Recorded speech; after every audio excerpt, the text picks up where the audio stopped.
No próximo bloco, na inauguração do Espaço Kids do CAL, vamos conversar com o oftalmologista Dr. Rafael Pereira. Bom, nosso assunto é economia agora. Estamos falando de consumo de energia, que tem sido assim aumentos enormes, aí vem mais um por aí. Mas o seu salário é o mesmo há algum tempo, né? Sobe uma vez por ano e olha a merrequinha. Agora, pensando no seu conforto e na sua economia, a Gifeng Engenharia Solar dimensionou um projeto onde você terá uma economia expressiva, instalando um kit de energia solar na sua residência ou no seu comércio. Pense em poder usar o conforto de dormir com o frescor de um ar-condicionado, pagando pouco por este e outros benefícios. Gifeng Engenharia Energia Solar. Tecnologia e seriedade ao seu dispor. Rua Rio Jutaí, 1013, no Vieira Alves, telefone 981847587. Muito bom dia para você da nossa TV Norte Amazonas, onde nós estamos todos os sábados às 12h30, sempre de braços abertos, esperando e sempre também com uma novidade, que essa é a característica do nosso Isto é Manaus. Nós, ao longo desses 30 anos de programa, nos pautamos em quê? Em levar para vocês o que há de melhor, levar a melhor informação, fazer com que você tenha a opção de decidir a sua vida, de decidir em que médico você vai estar. Nós nos damos muito bem com os médicos. Por quê? Porque a gente está fazendo um bom serviço para você. E hoje a gente sai do nosso cenário convencional, que vocês já conhecem e estão acostumados, mas para vir para um lugar também bastante nobre. Eu estou falando do CAL, que é o Centro Amazonense de Oftalmologia. E hoje nós temos um assunto bastante especial, porque nós vamos falar de problemas de oftalmologia infantil. A sensibilidade da direção do CAL já percebeu que precisa de ter um espaço Kids. Então criaram-se um espaço Kids, onde a criança vai ter vez e voz, onde a criança vai poder ser atendida nos moldes da criança. CAL fica no edifício Cristal Office, ao lado do Manauara, 7º andar, sala 704, telefone 3305-2511 e o WhatsApp 98403-8329. Hoje nós vamos conversar com dois profissionais de alto nível que nós temos no nosso estado. Eu falo de doutora Leila Gouveia e também do Dr. Rafael Pereira. Vamos começar com o Dr. Rafael. Aqui não é a mulher que tem vez não, viu? Aqui o homem está mais privilegiado.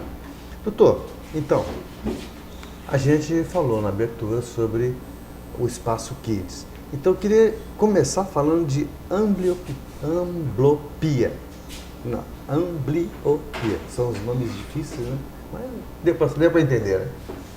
Então, Edson, a ambliopia, ela acontece porque a criança, quando ela nasce, ela não tem ainda o desenvolvimento completo da sua visão. Para você ter ideia, a criança ela nasce com mais ou menos 5% de visão. E a partir de então, ela vai ter que desenvolver a visão até os 2 anos, onde ela vai alcançar 100% de visão. Se acontece qualquer alteração nesse desenvolvimento visual, essa criança ela não vai alcançar o potencial visual dela.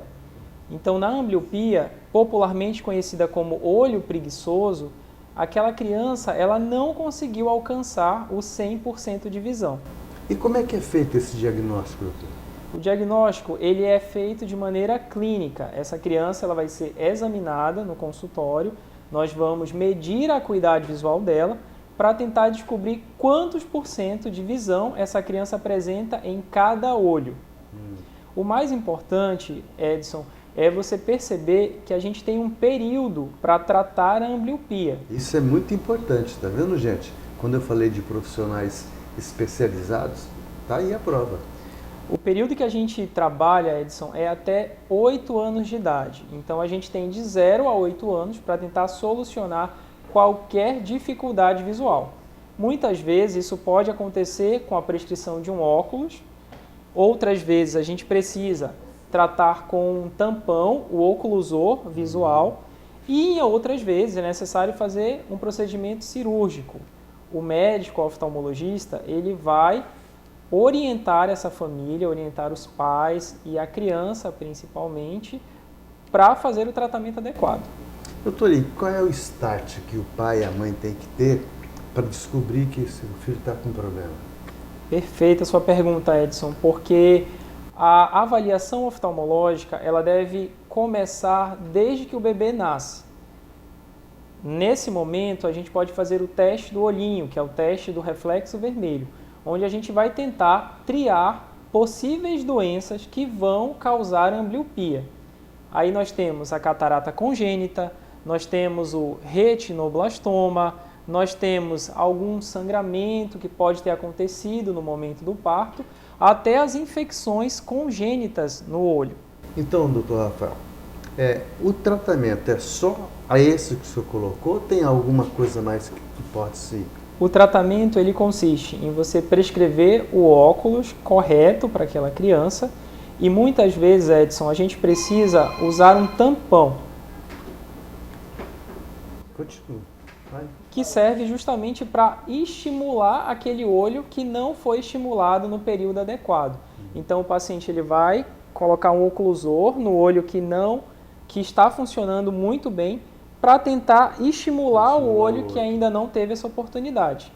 E o mais importante, Edson, é você descobrir a causa dessa ambliopia.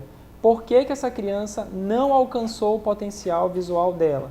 Será que é porque ela tem uma miopia elevada, uma hipermetropia, um astigmatismo? Mas isso de criança já é percebido? Sim, Edson. Infelizmente, os pais eles acabam sendo pegos de surpresa, porque a criança ela ainda não consegue verbalizar que ela não está enxergando 100%, e muitas vezes essas crianças elas não conseguem ser alfabetizadas, Edson, adequadamente, justamente porque elas não conseguem enxergar adequadamente. Tá vendo só? Eu falei que nosso programa hoje ia ser especialíssimo. Bom, então a gente já chegou, já viu o diagnóstico. E com que idade é importante que os pais ou as mães, mesmo não percebendo nenhuma anormalidade, possam procurar um profissional para ver? O ideal é que o bebê, a partir de 6 meses, ele tenha uma avaliação oftalmológica completa. Nesse exame, nós vamos tentar descobrir ou detectar doenças que possam ter passado despercebido naquela avaliação inicial quando o bebê nasceu. Com 6 meses, a gente consegue avaliar o grau do bebê, a gente consegue avaliar o fundo do olho e consegue também detectar desvios oculares, que são os estrabismos. Doutor, vamos falar agora então de retinoblastoma. É uma palavra difícil, mas é de muita importância que você saiba como fazer, o que fazer e quando fazer, que é o mais importante de tudo. Porque um diagnóstico feito precocemente, a possibilidade de cura é muito grande. Então, o que é? O retinoblastoma, Edson, ele é um tumor maligno que cresce dentro dos olhos das crianças. Ele é o principal tumor maligno que acomete o olho das crianças. Ele ficou muito conhecido atualmente, Edson, porque houve uma criança, filha de um apresentador, né, do Thiago Leifert, e foi assim uma bomba que foi noticiada pela mídia. E aí então todos os pais ficaram preocupados, muitos nunca ouviram falar desse tumor, desse câncer, mas assim, é algo que precisa ser relembrado constantemente. Inclusive, eu agradeço o convite, é um papel muito importante que a gente faz aqui, chamando a atenção para a saúde ocular das crianças. E aí, a mesma pergunta que eu te fiz, qual é o start que o pai e a mãe têm que ter para... Bom, é hora de procurar um profissional. Existem 2 sinais que os pais devem ficar alerta, Edson. O primeiro, que é inclusive o mais comum, é o pai perceber que há um brilho diferente na pupila das crianças. A pupila ela começa a ficar branca. Então, e aí o pai já olha e vê que tem alguma coisa estranha dentro do olho do bebê, ou da criança. O segundo sinal mais importante são os estrabismos. Toda vez que a gente tem uma criança com a pupila branca ou com estrabismo, a gente precisa afastar esse tipo de doença, o retinoblastoma. E tem cura isso? quando diagnosticado precocemente e tratado adequadamente, Edson, as chances de cura são de quase 100%. E a incidência dessa doença? É comum? É rotina? É cotidiano? Felizmente, Edson, a gente está falando de um tumor raro, apesar de ser o mais frequente nas crianças dentro do olho. Ele tem uma incidência baixa na população, mas por ser um tumor muito agressivo, ele se espalha, né, pelo sangue, se espalha pelo nervo óptico para dentro da cabeça do bebê. É importante que a gente tenha esse grau de alerta muito elevado.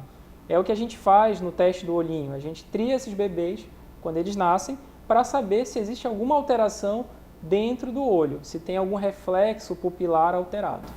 E o futuro dessa pessoa que tem essa doença e que não foi tratada decentemente ou com uma dose maior de atenção? O que o futuro espera? Os objetivos, Edson, do tratamento é principalmente salvar a vida dessa criança. É você fazer esse diagnóstico precoce, evitar que essa criança, que esse tumor se espalhe, que ele saia de dentro do olho. Em segundo lugar, a gente quer preservar o olho dessa criança. A gente não quer que ela venha sofrer um tratamento mais radical, que seria fazer a enucleação, remover o globo ocular e colocar uma prótese. E em terceiro lugar, é preservar a visão. A gente quer que aquela criança, ela enxergue com aquele olho. Então, a gente raciocina dessa forma. Primeiro, salvar a vida dessa criança. Segundo, preservar o globo ocular dessa criança. E, por último, que esse olho ele tenha uma visão útil, uma visão boa.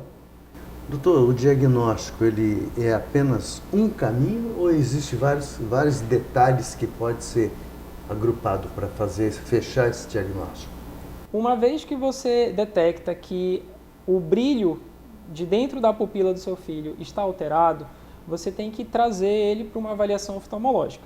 Nessa avaliação, a gente vai dilatar a pupila, fazer um exame de mapeamento da retina para detectar se tem alguma alteração realmente no fundo do olho. Depois, a gente usa um ultrassom para avaliar se tem realmente uma lesão ali dentro, para ver se tem cálcio nessa lesão. Também podemos utilizar a ressonância nuclear magnética da cabeça do bebê para ver como que está essa lesão dentro do olho e se já teve algum crescimento para fora do olho. A gente encerra então com o tratamento. A que prazo que se tem um tratamento que realmente começamos, terminamos? Você está bem? Hoje o tratamento avançou muito, Edson. No começo, na década de 90, essas crianças elas ou iam para a radioterapia ou elas iam para a enucleação, que é remover o globo ocular. Depois a gente teve a quimioterapia sistêmica, o bebê tomava quimioterápicos através da veia e atualmente a gente faz a quimioterapia intraarterial. Você pega o quimioterápico e coloca dentro de uma artéria que está nutrindo o tumor. Então, essa medicação ela vai agir lá onde precisa chegar, que é dentro do olho, e diminui muito os efeitos colaterais nessas crianças. E só reforçando, a informação mais importante é, se você tem um bebê na sua casa, uma criança pequena, olhe com carinho para os olhos do seu filho. Os pais, eles são os primeiros a perceber qualquer alteração. Então, se o seu filho está com algum desvio ocular, ou se você percebeu algum brilho diferente, essa sua queixa, ela precisa ser valorizada. Você precisa levar o seu filho. Ah, mas ele é muito pequeno, doutor, ele não vai saber nem responder ali as perguntas no oftalmologista. Nós temos aparelhos, nós temos técnicas apropriadas para poder fazer uma avaliação precoce, fazer um diagnóstico precoce e preciso nos olhos dos pequenos.